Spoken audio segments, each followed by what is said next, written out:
ಸಿದ್ದರಾಮಯ್ಯ ಸರ್ಕಾರ ಪತನಕ್ಕೆ ಕ್ಷಣಗಣನೆ. ಭವಿಷ್ಯ ನುಡಿದ 1 ತಿಂಗಳಲ್ಲಿ ಕೋಡಿಶ್ರೀ ಭವಿಷ್ಯ ನಿಜವಾಯಿತು. ದರ್ಶನ್ ಬಗ್ಗೆಯೂ ಮತ್ತೊಂದು ಸ್ಫೋಟಕ ಭವಿಷ್ಯ ನುಡಿದ ಕೋಡಿಶ್ರೀ. ಈ ವಿಡಿಯೋವನ್ನ ಶುರು ಮಾಡೋದಕ್ಕಿಂತ ಮುಂಚೆ ಸಿದ್ದರಾಮಯ್ಯ ಸರ್ಕಾರ ಇರಬೇಕಾ ಬೇಡವಾ ಅನ್ನೋದನ್ನ ಕಮೆಂಟ್ ಮಾಡಿ. ಹಾಗೂ ಈ ವಿಡಿಯೋಗೆ ಒಂದು ಲೈಕ್ ಕೊಡಿ. ಜೊತೆಗೆ ಕೋಡಿಶ್ರೀ ಭವಿಷ್ಯದ ಬಗ್ಗೆ ನಿಮ್ಮ ಅನಿಸಿಕೆ ಏನು ಅಂತ ಕಮೆಂಟ್ ಮಾಡಿ. ಕರ್ನಾಟಕ ರಾಜ್ಯ ರಾಜಕಾರಣದಲ್ಲಿ ಮತ್ತೊಂದು ಮಹತ್ವದ ಬೆಳವಣಿಗೆ ನಡೀತಾ ಇದೆ. ಒಂದು ಕಡೆ ಮುಡಾ ಮತ್ತು ವಾಲ್ಮೀಕಿ ಹಗರಣಗಳನ್ನು ಇಟ್ಟುಕೊಂಡು ವಿಪಕ್ಷಗಳಾದ ಬಿಜೆಪಿ, ಜೆಡಿಎಸ್ ಸಿದ್ದರಾಮಯ್ಯ ಸರ್ಕಾರದ ವಿರುದ್ಧ ಮುಗಿಬಿದ್ದಿವೆ. ಆದರೆ ಈಗ ದೋಸ್ತಿಗಳಲ್ಲಿ ಬಿರುಕು ಮೂಡಿದ್ದು ಬೆಂಗಳೂರು ಮೈಸೂರು ಪಾದಯಾತ್ರೆ ಬೆಂಬಲ ಕೊಡೋದಿಲ್ಲ ಅಂತ ಹೇಳಿದೆ. ಇದರ ಮಧ್ಯೆ ರಾಜ್ಯಪಾಲರ ಮೂಲಕ ರಾಜ್ಯ ಕಾಂಗ್ರೆಸ್ ಸರ್ಕಾರವನ್ನ ಉರುಳಿಸುವ ಪ್ರಯತ್ನಗಳು ನಡೀತಾ ಇವೆ. ಹೀಗೊಂದು ಪ್ರಶ್ನೆಗೆ ಪುಷ್ಟಿ ನೀಡುವ ಹಲವು ಅಂಶಗಳು ಬಹಿರಂಗವಾಗಿದೆ. ಸಿಎಂ ಸಿದ್ದರಾಮಯ್ಯ ವಿರುದ್ಧ ಮುಡಾ ವಾಲ್ಮೀಕಿ ನಿಗಮದ ಹಗರಣ ಆರೋಪ ಸಂಬಂಧ ರಾಜ್ಯಪಾಲರು ನೋಟಿಸ್ ಜಾರಿ ಮಾಡಿದ್ದು, ಇದಕ್ಕೆ ಉತ್ತರಿಸುವುದು, ಪ್ರಾಸಿಕ್ಯೂಷನ್ಗೆ ಅನುಮತಿ ನೀಡಿದರೆ ಮುಂದೇನು ಎಂಬುದರ ಬಗ್ಗೆ ಗಂಭೀರ ಚರ್ಚೆ ನಡೀತಾ ಇದೆ ಎನ್ನಲಾಗಿದೆ. ಆದ್ದರಿಂದ ಸಿಎಂ ಸ್ಥಾನದಿಂದ ಸಿದ್ದರಾಮಯ್ಯನವರು ರಾಜೀನಾಮೆ ನೀಡಬೇಕಾಗತ್ತೆ. ಇಲ್ಲಿ ಗಮನಿಸಬೇಕಾಗಿರೋದು ಏನಂದ್ರೆ, ಈ ಬಗ್ಗೆ ಈ ಹಿಂದೆಯೇ ಕೋಡಿಮಠದ ಶ್ರೀಗಳಾದ ಡಾಕ್ಟರ್ ಶಿವಾನಂದ ಶಿವಯೋಗಿ ರಾಜೇಂದ್ರ ಸ್ವಾಮೀಜಿಗಳು ಭವಿಷ್ಯವನ್ನ ನುಡಿದಿದ್ರು. ಈಗ ದೇಶದಲ್ಲಿ ಕ್ರೋಧಿ ನಾಮ ಸಂವತ್ಸರ ನಡೀತಾ ಇದೆ. ಶುಭಗಳಿಗಿಂತ ಅಶುಭಗಳೇ ಹೆಚ್ಚಾಗಿ ನಡೆಯುತ್ತೆ. ದೇಶದಲ್ಲಿ ಜಲಕಂಟಕ, ಅಗ್ನಿಕಂಟಕ, ವಾಯುಕಂಟಕಗಳು ಹೆಚ್ಚಾಗತ್ತೆ. ರಾಜ್ಯದಲ್ಲಿ ಈ ಬಾರಿ ಅತಿವೃಷ್ಟಿ ಹೆಚ್ಚಾಗುವ ಸಾಧ್ಯತೆ ಇದೆ ಅಂತ ಹೇಳಿದ್ರು. ಇದರ ಜೊತೆಗೆ ರಾಜ್ಯ ರಾಜಕಾರಣದಲ್ಲಿ ಮಹತ್ವದ ಬದಲಾವಣೆಯ ಭವಿಷ್ಯವನ್ನು ಕೂಡ ನುಡಿದಿದ್ರು ಕೋಡಿಶ್ರೀಗಳು. ಅದರಂತೆ ಈಗ ಸಿದ್ದರಾಮಯ್ಯ ಸರ್ಕಾರಕ್ಕೆ ಕಂಟಕ ಎದುರಾಗಿದೆ. ಇದಿಷ್ಟೇ ಅಲ್ಲದೆ ರಾಜ್ಯದಲ್ಲಿ ಸಿದ್ದರಾಮಯ್ಯ ಸರ್ಕಾರಕ್ಕೆ ಕಂಟಕ ಇದೆ ನಿಜ.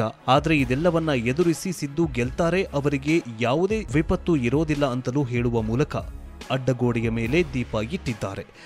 ಕೋಡಿಶ್ರೀಗಳು ಸ್ಮಶಾನದಲ್ಲಿ ಪಿಚಾಚಿ ಕುಣಿದಂತೆ ಆಗ್ತದೆ, ಏನೂ ಆಗಲ್ಲ, ನೋಡೋರಿಲ್ಲ, ಕೇಳೋರಿಲ್ಲ, ಆನಂದ ಪಡುವವರಿಲ್ಲ, ರಾಜ್ಯ ಸರ್ಕಾರಕ್ಕೆ ಏನೂ ತೊಂದರೆ ಇಲ್ಲ ಅಂತ ಭವಿಷ್ಯವನ್ನ ನುಡಿದಿದ್ದಾರೆ. ನಿಮಗೆಲ್ಲ ಗೊತ್ತಿರೋ ಹಾಗೆ ಲೋಕಸಭೆ ಚುನಾವಣೆ ಬಳಿಕ ಸಿದ್ದರಾಮಯ್ಯ ಸರ್ಕಾರ ಪತನವಾಗತ್ತೆ ಎನ್ನುವ ಚರ್ಚೆಗಳ ಮಧ್ಯೆ ಏನೂ ಆಗುವುದಿಲ್ಲ ಅಂತ ಕೋಡಿಮಠದ ಶ್ರೀಗಳು ಸ್ಫೋಟಕ ಭವಿಷ್ಯವನ್ನ ನುಡಿದಿದ್ದಾರೆ. ಇನ್ನು ಈ ಬಾರಿ ಕೇಂದ್ರದಲ್ಲಿ ಬಿಜೆಪಿ ಬಹುಮತ ಬರದಿದ್ದಕ್ಕೆ ಎನ್ಡಿಎ ಮೈತ್ರಿ ರಚನೆ ಮಾಡಿದ್ದು, ಇದು ಬಹಳ ದಿನ ಉಳಿಯುವುದಿಲ್ಲ ಅಂತಲೂ ಕೂಡ ಭವಿಷ್ಯವನ್ನ ನುಡಿದಿದ್ದಾರೆ ಕೋಡಿಮಠದ ಶ್ರೀಗಳು.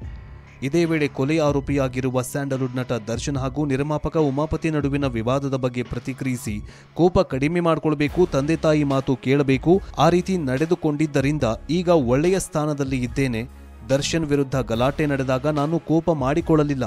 ಕೋಪದ ಕೈಗೆ ಬುದ್ಧಿ ಕೊಟ್ಟಿದ್ದಿದ್ರೆ ಈ ರೀತಿ ಅವಘಡಗಳು ಸಂಭವಿಸುತ್ತವೆ ಅಂತ ಉಮಾಪತಿಯವರು ಹೇಳಿದ್ದಾರೆ. ಕರೆಯದೆ ಬರುವವನು ಕೋಪ, ಬರೆಯದೆ ಓದುವವನು ಕಣ್ಣು, ಬರಿಗಾಲಲ್ಲಿ ನಡೆಯುವವನು ಮನಸ್ಸು ಎಂದು ಇಬ್ಬರ ನಡುವಿನ ಗಲಾಟೆ ಬಗ್ಗೆ ಮಾರ್ಮಿಕವಾಗಿ ಕೋಡಿಶ್ರೀಗಳು ಭವಿಷ್ಯವನ್ನ ನುಡಿದಿದ್ರು. ಇನ್ನು ನಿಮಗೆಲ್ಲ ಗೊತ್ತಿರೋ ಹಾಗೆ ಕೋಡಿಶ್ರೀಗಳು ನುಡಿದ ಹಲವಾರು ಭವಿಷ್ಯಗಳು ನಿಜವಾಗಿದೆ. ಜಗತ್ತಿನಲ್ಲಿ ವಿಷಾನಿಲ ಬೀಸುವ ಪ್ರಸಂಗ ನಡೆಯಲಿದ್ದು, ರೋಗ ರುಜಿನಿಗಳು ಕಾಡಲಿವೆ.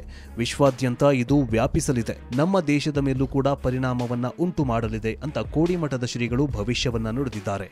ಅದರಂತೆ ಕೊರೋನಾ ವೈರಸ್ ಇಡೀ ಜಗತ್ತನ್ನ ಕಟ್ಟಿ ಕಾಡಿದ್ದು ನಿಜ. ಇದರೊಂದಿಗೆ ಕೋಡಿಶ್ರೀಗಳ ಭವಿಷ್ಯ ನಿಜವಾದಂತಾಗಿತ್ತು. ಕಾಲಜ್ಞಾನದ ಯಾವುದೇ ಭವಿಷ್ಯ ಸುಳ್ಳಾಗಲಿಲ್ಲವೆಂದು ಆಗಾಗ ಭವಿಷ್ಯ ನುಡಿಯುವ ಹಾಸನ ಜಿಲ್ಲೆಯ ಅರಸೀಕೆರೆ ತಾಲೂಕಿನ ಹಾರನಹಳ್ಳಿ ಕೋಡಿಮಠದ ಡಾಕ್ಟರ್ ಶಿವಾನಂದ ಶಿವಯೋಗಿ ರಾಜೇಂದ್ರ ಸ್ವಾಮೀಜಿಗಳು ಕಳೆದ 2 ತಿಂಗಳ ಹಿಂದೆ ಜಾಗತಿಕ ಮಟ್ಟದಲ್ಲಿ ಸಂಭವಿಸುವ ಘಟನೆಗಳ ಬಗ್ಗೆ ಭವಿಷ್ಯವನ್ನ ನುಡಿದಿದ್ರು. ಶ್ರಾವಣ ಮಾಸದ ಮಧ್ಯಂತರದಲ್ಲಿ ಜಾಗತಿಕ ಮಟ್ಟದಲ್ಲಿ ವಿಪರೀತ ಮಳೆಯಾಗಲಿದೆ. ಅಂತಾರಾಷ್ಟ್ರೀಯ ಮಟ್ಟದಲ್ಲಿ ಯುದ್ಧದ ಭೀತಿ ಇರಲಿದೆ. ಭೂಕಂಪಗಳು, ಸುನಾಮಿಗಳಿಂದ ಹೆಚ್ಚಿನ ಜನರು ಸಾವು ನೋವು ಸಂಭವಿಸುತ್ತೆ.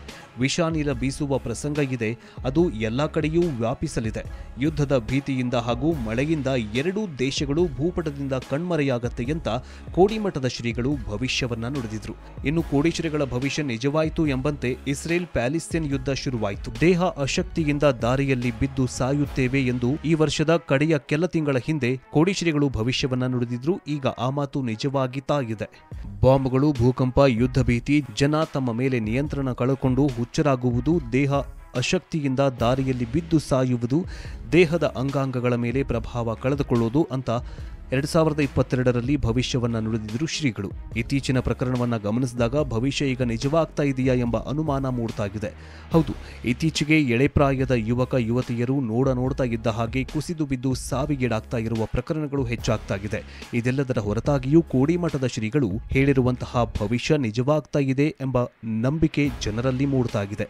ನಡ್ಕೊಂಡು ಹೋಗುವಾಗಲೇ ಸಾವು ಸಂಭವಿಸ್ತಾ ಇದೆ, ಕಾರ್ತಿಕವರೆಗೂ ಮಳೆ ಇರುತ್ತೆ ಅಂತ ಭವಿಷ್ಯವನ್ನ ನುಡಿದಿದ್ರು. ಅದು ಕೂಡ ನಿಜವಾಗಿದೆ. ದೇಶದಲ್ಲಿ ದೊಡ್ಡ ಅವಘಡ ನಡೆಯುತ್ತೆ ಅಂತ ಹೇಳಿದ್ರು. ಅದರಂತೆ ಒಡಿಶಾದಲ್ಲಿ ರೈಲು ದುರಂತ ಸಂಭವಿಸಿತ್ತು. ವಿಶ್ವದ ಭೂಪಟದಿಂದ ಒಂದು ದೇಶ ಅಳಸಿ ಹೋಗುತ್ತೆ ಅಂತ ಹೇಳಿದ್ರು. ಅದರಂತೆ ಅಫ್ಘಾನಿಸ್ತಾನ ತಾಲಿಬಾನ್ ವಶಕ್ಕೆ ಬರುತ್ತೆ. ರಾಜ್ಯದಲ್ಲಿ ಸೂತ್ರಧಾರಿ ಸರ್ಕಾರ ಬರಲಿದೆ ಎಂದಿದ್ರು. ಯಡಿಯೂರಪ್ಪನವರು ಸಿಎಂ ಸ್ಥಾನದಿಂದ ಇಳಿದು ಬಸವರಾಜ ಬೊಮ್ಮಾಯಿ ಅವರು ಸಿಎಂ ಆದ್ರು. ಬೊಮ್ಮಾಯಿ ಅವರು ಬುದ್ಧಿವಂತರಿರುವುದರಿಂದ ವಿವೇಕದಿಂದ ರಾಜ್ಯಭಾರ ನಡೆಸ್ತಾರೆ ಅಂತ ಹೇಳಿದ್ರು. ಅದರಂತೆ ಅವರು ಅವಧಿ ಮುಗಿಯುವವರೆಗೂ ಅಧಿಕಾರ ನಡೆಸಿದ್ದಾರೆ. ಜಗತ್ತಿನಲ್ಲಿ ವಿಷಾನಿಲ ಬೀಸುವ ಪ್ರಸಂಗ ನಡೆಯಲಿದ್ದು ರೋಗ ರುಜಿನಗಳು ಕಾಡಲಿವೆ. ವಿಶ್ವಾದ್ಯಂತ ಇದು ವ್ಯಾಪಿಸಲಿದೆ. ನಮ್ಮ ದೇಶದ ಮೇಲೂ ಕೂಡ ಪರಿಣಾಮವನ್ನ ಉಂಟು ಮಾಡಲಿದೆ ಅಂತ ಕೋಡಿಮಠದ ಶ್ರೀಗಳು ಭವಿಷ್ಯವನ್ನ ನುಡಿದಿದ್ದಾರೆ. ಅದರಂತೆ ಕೊರೋನಾ ವೈರಸ್ ಇಡೀ ಜಗತ್ತನ್ನ ಕಟ್ಟಿ ಕಾಡಿದ್ದು ನಿಜ.